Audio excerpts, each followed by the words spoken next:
special guest here tonight, the star of Red Top, playing Rebecca Brooks, Maxine Peake. Robin Ince is going to do the Q&A as ever with Peter Richardson. Thank you for coming and enjoy this. And at the very end of this, we're going to have a little special director's cut 8-minute sequence of 4 men in the car. But here to talk about Red Top, these 3 wonderful people who are here tonight to entertain you and enlighten you. I didn't know about that. That's put a lot more pressure on. Thank Maxine for coming tonight. We haven't watched it for about 10 years. Maxine has come direct from Starlight Express, making this obviously change it. I mean, that's the first thing. The roller skating, is that the first and only time you've roller skated on film? That is, yeah. Yeah, it is, yes. Yes, it was. Ever? No, I used to go to the Nevada at Bolton as a teenager, and the Jim Cartwright playing road. It's called the Brothel on Wheels. So, but yes, there's a lot of falling over. I remember lots of going down like a sack of spuds. We cut that out, didn't we? Yeah. No, you didn't fall over much. What was it? That's such a great thing to have. No, looking back, Maxine, I think I'll always remember as not falling over much. And that was in the eulogy. Never mind the politics of the film and the...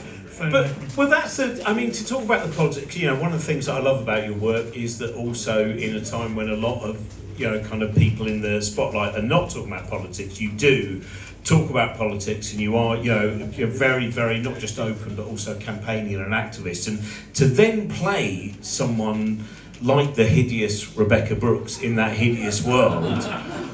What was that experience like of having to go, because... Well, as you can see, it was a very in-depth characterisation of Rebecca Brooks. I mean, it was a you know what, I have to admit, when my agent rung and said, you're getting a script, it's a comic strip presents, and I just said, I'll do it. I have to admit that. You know what I mean? Before I even read it, or I knew what it was, I was so excited, because I grew up on them, and it was a bucket list, and I never thought I'd get asked, so it was one of those. And then to find out it was the evil Rebecca Brooks. It was a joy, and it was just good fun. And it's, I love when you can do things politically and that are funny. I think that's when you can really get a message across. And it does feel quite edgy, that film. It feels quite edgy, that film. Well, it was really edgy at the time. I'm surprised it wasn't. It's uncomfortable in places. No, and maybe some stuff you possibly couldn't get away with. Well, yes, exactly. But we were following the story very, very closely at that time. And I mean, Blair with Wendy Dane was real. There was 50 pages in Variety outlining their affair, absolutely 50 pages of complete detail, and not one written site. And so we thought, well, we'll have that. Well, that's the amazing thing where, I think one of the things that the film reminds us of is because most of the governments of the last four kind of governments they've got worse and worse. Sometimes it's easy to forget what a prick David Cameron was. So it's a real joy to be reminded of what because that whole personality of him, that kind of cringing, yes, the cringing. Well, I think he was asked. I remember reading a piece when he was asked why he should be Prime Minister. He went, "Well, I think I'd be rather good at it," which kind of sums up that. Well, I've had a very good education. I think I'd probably do that. Give it a go. Oh dear, I've dropped it. Never mind. So what brought you to writing? You and Pete writing that story. What? Well, we were asked to do it. Shane Allen. Oh, so the idea was this. Well, no, but he'd asked us before, and I don't know what the story is, because I think about 3 years before that there wasn't really a story, and they did make a programme on Channel 4 about the phone hacking, which didn't really go anywhere because it was too early to say what was going on. But of course, all this other stuff came out, which we then had access to. And so Shane said, "Would you do?" Well, so we wrote the script for Shane at the BBC, and then someone upstairs at the BBC said, "We're not doing any satires and phone hacking," so then we went to gold.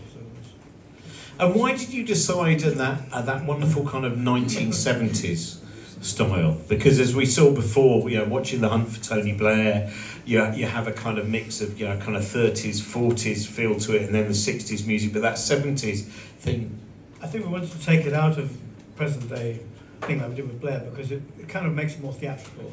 There was Rebecca's hair was very 70s, the Boogie Nights reference of Boogie Nights, and so suddenly that whole era, and of course Watergate was part of the 70s thing. And Carl Bernstein has said that it reminded him of Watergate, the phone hacking scandal. So it kind of fitted for us to do something, and it's more entertaining, I think, to make it in that sort of, to take it out of into another era, really.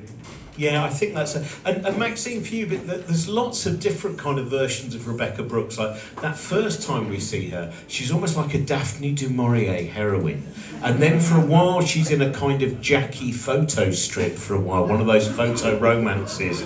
So that bit when you were first reading the script, how much was on the page and how much was what you thought, hang on, right, this will work?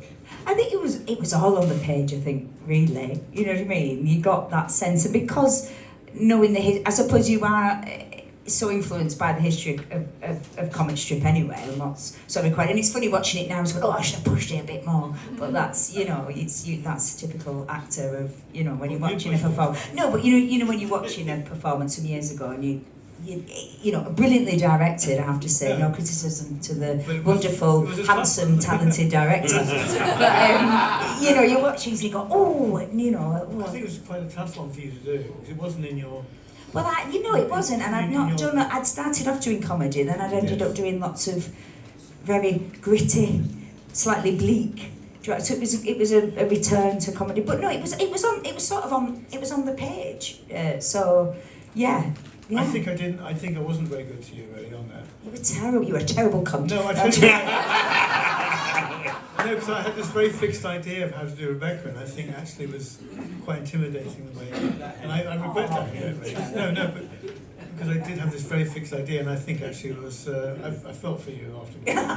But after about 6 months, I thought.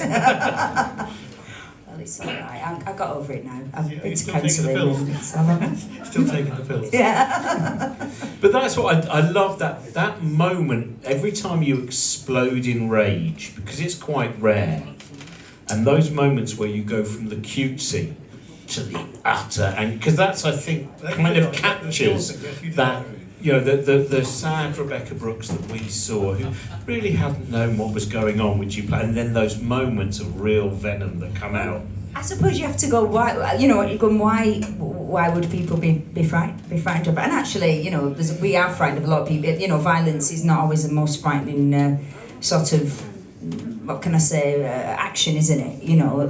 It's usually those people who are quietly, sort of insidiously pressurising. But yeah, I just thought there was definitely it's all a front. She's a ball of Warrington working class rage under all of that. Something I can identify with. I'm not from Warrington, but apart from that. Let's take some questions from the audience. Who would like to ask anything? We got yes over there. So yeah, was it reviewed in the Sun or the Guardian? The Guardian did. I think they hadn't really seen it properly because they hadn't watched their bit. But they know they gave us a very good review. I think they missed the bit. They missed the bit about them, I think. But there is your Alan Rusbridger there, done by Lewis MacLeod, is such a fantastic. Because that bit where you said they'll go to Cambridge, there's a friend of mine, Mary O'Hara, who is a great writer on many political things, and she was one of the few people who worked at The Guardian who had actually just gone through secondary school, and she said it was really interesting that time she worked there, which was rather shocking. She was from Northern Ireland, and she did manage to get to Oxford, so there's a lot of truth in, again, like The Hunt for Tony Blair, sometimes it can seem like exaggerated satire, and then you go, oh, actually it's really rooted in, what is going on. Well, it wasn't a question, you're right. What I was saying is well done. No, I was just thinking about the whole Emma joke, because Gold said you can't do that. And I said, well, here's the article in The Guardian where someone said this, and I thought that was very funny. Because we couldn't resist it. Someone saying, Emma, and they get 3 girls go, yes! It was just a nice joke, didn't harm anybody. Anyone else want to? Yes, down there. So have any of you been in the same room as Ross Kemp? Have you? No.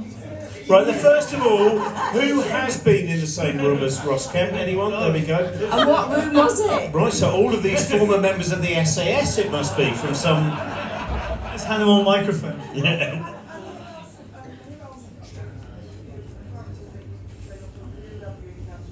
None of them. So let's check, Maxine, you haven't worked with Ross Kemp then? No, no, not yet. Not yet. No, I haven't. So I played your wife. I played your wife in it. Is he more presenting now than I think? So I've not been following actually. Have you not? I'm more of a Corrie person, to be honest. That's my thing. So who have you ended up meeting? Who you've played or been in? I mean, like I imagine Bob Harris loved your version of it. That's a beautiful version. She was dead by the time I played her. I did. I like that when someone shouts out and then goes, I've just realised that was in terribly bad taste. Charlie Chaplin. The only person I think I've met, I did a thing for BBC 4 years ago called Hancock and Joan, about Tony Hancock. He had an affair with Joan Le Mesurier, who was John Le Mesurier's wife. And Joan was still alive. I think she's still alive now. And she came down to set to see while we were filming, and I think she was a bit upset because Joan was quite well spoken, and I was playing quite well spoken, but in between takes, I'm not a method actor by any means, stretch of the imagination, and I went, "Hiya, Joan, lovely to meet you," and she just went ashen, and I had to say to her, "It's all right, I'm not playing you like this," and she was like, "Oh, thank you very much." Oh, I've forgotten you, because that is, if you've not read it, I'm sure you did, Joan Le Mesurier, Lady Don't Fall Backwards. Yes, which I did. Is, yes. Because it's such an incredible story in terms of, Well, she was married to, what's he called, who got run over by a tram in Coronation Street. Yes, Alan Thing. Yeah, they met when he was working on the Furs in Margate, and then she had an affair with Tony Hancock. And John Le Mesurier sort of took her back, and was very sort of forgiving, but they had this quite drink-fueled, sort of very intense... Anyway, we've gone off. No, we haven't. We're exactly where we went. Sorry. If the basement of the Phoenix is about one thing, it's about remembering the work of Joan and John Le Mesurier. There's two people here tonight. Right, Peter, sorry, yeah. So there's two people here tonight who made a huge difference on both those films tonight. Was the photographer, which is Michael Robinson there, who's sitting back there, and Harry Chapman, who did all the art direction on those films. And they're sitting here tonight, and you haven't seen them on the big screen before. I just want to thank you both very much. I just want to mention you being here, that's great. So. Let's see. Yes, question about that. The music was amazing in all of your pieces of programmes, and that especially with Maxine's movements with Rebecca, brilliant. Who did that? Was it collaborative, music supervisor, or I don't know, who No, it's a guy. It's so important to the vibe. I know, it's a guy I met who lives near Dartmouth with a studio, and he did the Blair film and Red Top in terms of the score. And he was just great at finding a little sample, and we build on it. And great things. And he was great disco as well. Yeah, well, we took obviously the disco tracks and then doubled Great. them up and made them instrumental as well. And so yeah, it was great fun.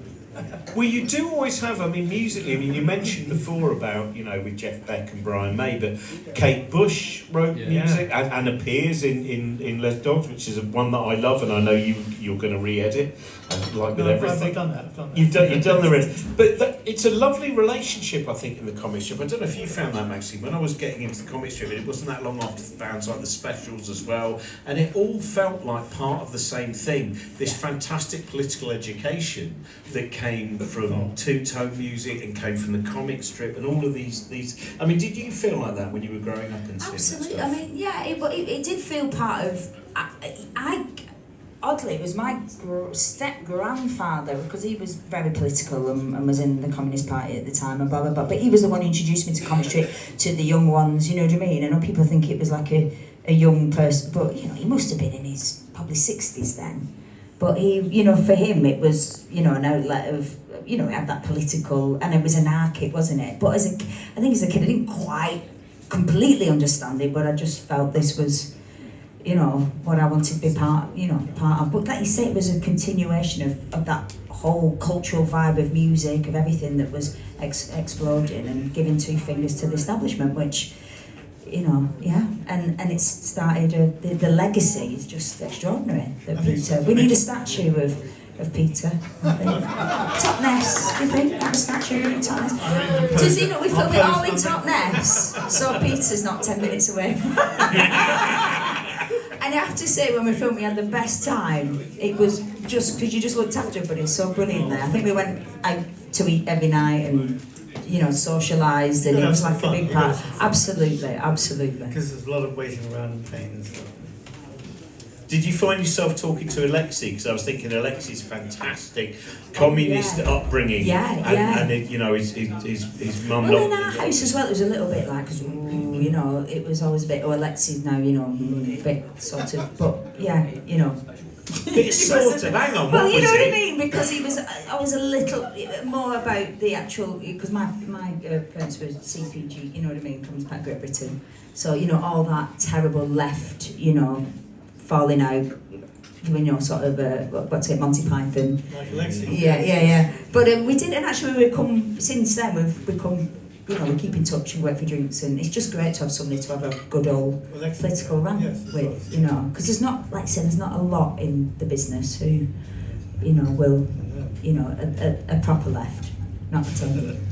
Can I ask you that? Just, I know this is off the, but that is, I remember watching Charlotte Church talking about the fact that she'd heard so many singers of her generation being told by their record companies, don't talk about politics, and you're not allowed to. And I think Charlotte's a fantastic example of someone who's. Do you sometimes do you find that difficult, where you just go that, like, you know, with a lot of the things that have been going on in the last 10 years, people have been very quiet, you know, and to do that, the BBC will very often send you a letter saying, could you not say anything? It might, you know. Do you find? Well, to be honest, I have to admit, for the BBC, there was, you know, I've had sort of newspapers, Daily Mail, you know, a few times trying to start petitions. I mean, which is ironic because they actually, I got the Rothermere scholarship to go to drama school. So the Daily Mail basically paid for me to become an actor, and then I've spent quite a lot. I thought, what a waste of money. You invested in me, you arsehole. But so it's really bizarre. So then they were always getting these petitions up to sort of get me banned from the BBC for certain things, and the BBC just got, you know, well, something in the BBC, you know, go, it's, basically, I mean, I don't know how I should be saying this, but they've been really good and go, sort of, don't worry about it, you know, I'm sure there will be a time when they'll go, you know, but they I must admit, that's the feedback have been, we get a lot of, it's a constant, there's always somebody. I've been trying to get you banned. But, yeah. Have we got any more questions before we finish this for this evening? Yes, back there. Sorry, me again. Boogie Nights, Roller Girl, was that kind of an inspiration for you? Yes, a Boogie Nights Roller Yes. Girl. Well, it was something. It was a thing we borrowed, or stole. Boogie Nights. Yeah. I think it was the whole thing of the character Rebecca with big hair and the Boogie Nights thing just seemed to fit for us. Well, I think we've run out. If just check, there's no more. Oh, question right at the back. Sorry, yes. I just want to ask, are there any more films, anything in the pipeline? So films in the pipeline that we talk about. We have to discuss. Yeah, Lie Another Day. Yeah, of Lie course, Another is- Day, which is my great classic that's yet to be made. Hopefully. So we all need to write and campaign to get another comic strip, basically. Was there another question? Just I saw another hand. I love your work in Blackadder. Can you do an impression of Queenie?